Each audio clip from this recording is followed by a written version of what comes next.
जय झूलेलाल। मां पूनम रामाणी सिंधी कथाउनि में तव्हांजो स्वागत थी कयां। अॼु मां तव्हांखे झूलेलाल जे चालीहे साहिब जी विधि ॿुधायां थी। अचो त विधि ॿुधो।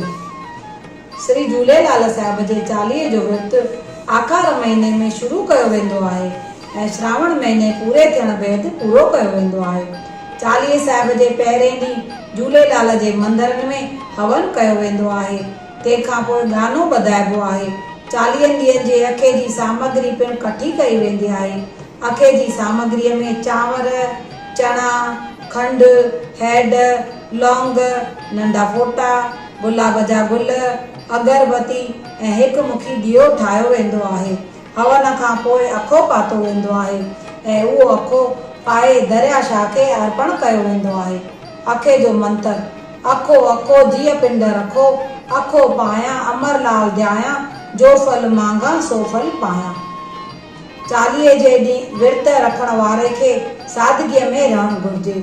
जीअं त ॾाढ़ी वार न लाराइणा, न कटणा, कपिड़नि ऐं शरीर खे साबुण न लॻाइणो, सूतक ऐं सिले में न वञिणो, सादगीअ वारी रोटी खाइणी, तरियल शयूं, थूम बसर, चिकास वारियूं शयूं, सूसट वारियूं शयूं न खाइणियूं। थी सघे त पत ते सुम्हिजे, थी सघे त 40 ॾींहं एकाणो करणु घुरिजे ऐं अखो पाइण खां पोइ मिठो खाई वात चोरणो आहे।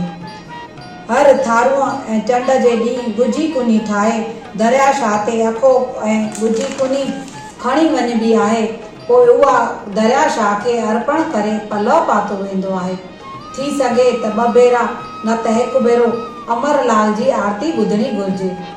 पूरे 40 ॾींहं हिकु मटकीअ में 5 फल, खीर, पाणी, लौंग, फोटो ऐं अखे वारी बचियल सामग्री विझी मटकीअ मथां नारेल रखी 1.25 हथ जेतिरो अछो ऐं ॻाढ़ो कपिड़ो नारा छड़ीअ सां ॿधो वेंदो आहे ऐं उहा मटकी मथे ते रखी 40 जे अखंड जोत खे 3 भेरा परिक्रमा ॾिनी वेंदी आहे।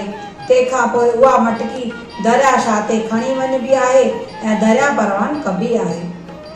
ॿिए ॾींहं ते अखंड जोत दरिया परवान कई वेंदी आहे ऐं तंहिंखां पोइ विर्त छोड़ियो वेंदो आहे। अहिड़ीअ तरह श्री झूलेलाल साईं जे चालीहे जो विर्त श्रद्धा भाव सां ऐं विधीअ सां रखिणो आहे। जय झूलेलाल।